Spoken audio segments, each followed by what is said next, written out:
La Terre, notre vaisseau spatial. Bienvenue à bord pour ce voyage d'1 an autour du Soleil.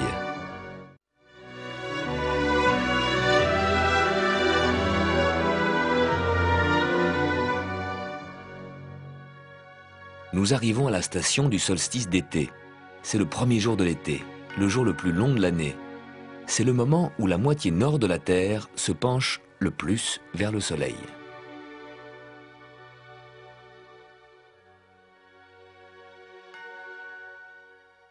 Le Soleil s'est formé par la condensation d'un nuage interstellaire fait de gaz et de poussière. De plus en plus de matière s'est condensée au centre de cette masse en rotation. La sphère centrale s'agrandit, sa force d'attraction augmente et attire encore plus de matière jusqu'à ce que toute la matière de cette région de la galaxie se trouve agglutinée, collée en cette sphère. Toute la matière, sauf 1/1000, les planètes, 9 petites sphères qui tournent autour de notre Soleil. Mais 999 millièmes de la masse du système solaire, c'est le Soleil à lui tout seul. Et le système solaire, finalement, c'est le Soleil et des poussières.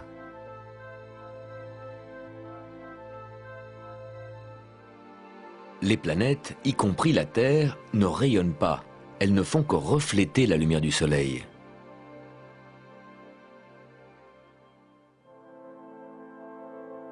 Le rayonnement du Soleil apporte à chaque mètre carré de la Terre l'énergie d'une douzaine d'ampoules de 100 watts.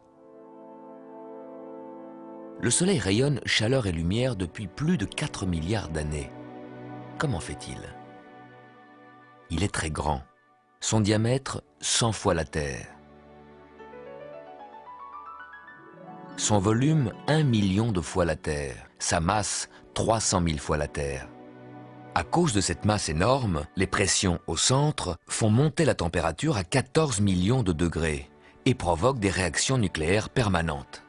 Le Soleil est une sorte de réacteur nucléaire. Son combustible est l'hydrogène, l'atome le plus simple de l'univers. Il n'a qu'un seul électron. À la suite de fusion nucléaire, les atomes d'hydrogène deviennent des atomes d'hélium en dégageant une énergie énorme.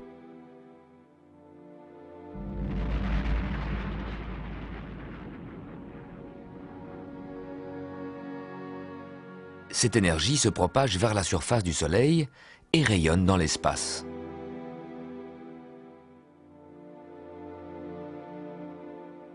Le Soleil nous envoie des rayons de toutes sortes, des particules électromagnétiques, des rayons de lumière, mais surtout de la chaleur.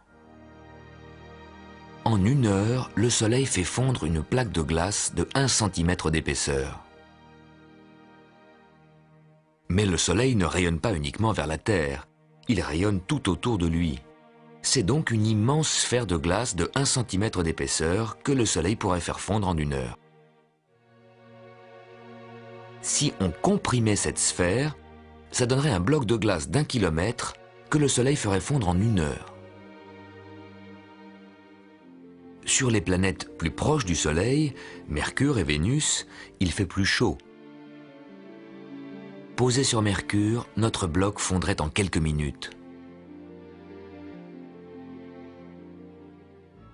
Le rayonnement du Soleil diminue avec la distance. Dans l'environnement de Saturne, moins 200 degrés. Ces anneaux sont en fait des blocs de glace.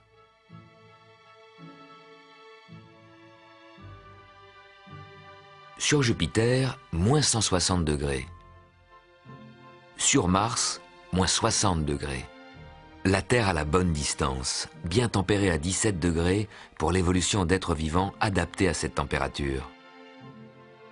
Vous en faites partie. Le jour du solstice, c'est le premier jour de l'été. C'est le jour où le Soleil est le plus haut dans le ciel. Le jour où il décrit sa plus longue trajectoire. Le jour le plus long de l'année. En hiver, quand le Soleil est bas, les rayons du Soleil pénètrent loin dans la pièce. Puis de jour en jour, les rayons du Soleil entrent par la fenêtre avec un angle de plus en plus vertical, au fur et à mesure que le Soleil a grimpé plus haut dans le ciel. Vu de l'espace, voilà ce qui se passe. Comme la Terre est penchée à 23 degrés vers le Soleil, au pôle Nord et jusqu'à 23 degrés du pôle, le Soleil ne se couche pas. Cette ligne, c'est le cercle polaire. 24 heures de soleil le jour du solstice d'été. S'il fait beau, là-haut dans le nord. Par contre, au tropique, à 23 degrés de l'équateur, tout autour de la Terre, le long de ce 23e parallèle, le soleil, à midi, se trouve à la verticale. Le 23e parallèle, c'est la ligne imaginaire qui passe en Floride, aux îles Hawaï, à Hong Kong ou à Swan. Ce 23e parallèle, c'est le tropique du Cancer, parce que le Soleil, dans cette position du solstice d'été, nous apparaît devant la constellation du Cancer. Le 23e parallèle est l'endroit où le Soleil, le jour du solstice, tape à la verticale. Et à Assouan, en Égypte, dans l'Antiquité, on avait remarqué qu'au jour du solstice, le Soleil éclairait le fond d'un puits. Le Soleil se trouvait donc à la verticale d'Assouan.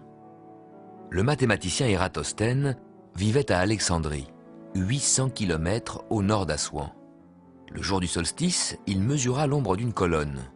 Le Soleil se trouvait à un peu plus de 7 degrés de la verticale. Ératosthène en déduisit la taille de la Terre. Voici son calcul. La Terre est ronde, 360 degrés. 7 degrés, c'est environ un 50e du cercle. Pour avoir un cercle complet, il faut multiplier cet angle par 50. Par conséquent, la distance Assouan-Alexandrie, 800 km, il faut la multiplier par 50 pour avoir le tour complet de la Terre. 800 km multiplié par 50, 40 000 km.